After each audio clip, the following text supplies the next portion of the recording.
Ko'zim xiralashyapti deya shikoyat qiluvchi obunachilarim, yaqinroq keling. Bugunoq taomnomangizga ismaloq qo'shilsin.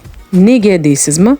Bu giyoh ham o'zida yaxshigina lutein saqlaydi. Bu mineral organizmda ko'z pardasi-yu ko'rish qobiliyatiga nihoyatda foydali ekanligini juda ko'p bor takrorlaganmiz. Sizga eng yaxshi tomoni, baraka topkur dehqonlarimiz hozirda ushbu ko'kat bilan yurtimiz bozorlarini yil 12 oy ta'minlashyapti. Taomnomasini birinchi navbatda foydaliligiga e'tibor beruvchi fransuz xalqi ushbu kayfiyat ko'taruvchi ismaloq o'simligidan nihoyatda ko'p foydalanishadi. Ular ismaloqni nafaqat yashil holida, balki quritilgan holatda ham taomlar, salatlarda ishlatishadi. Undan hatto foydali ozuqa ranglari ham olishadi. Buni qarangki, yumorni sevuvchi ana shu fransuz xalqi ismaloqqa ko'katlar qiroli va oshqozon supurgisi deya laqablar qo'yishgan hatto. Bugun sizga nafaqat Fransiya, balki butun dunyo tan olgan giyoh haqida hikoya qildik. Ismaloq to'g'risida yanada ko'proq ma'lumot olish uchun sahifamizga obuna bo'lib,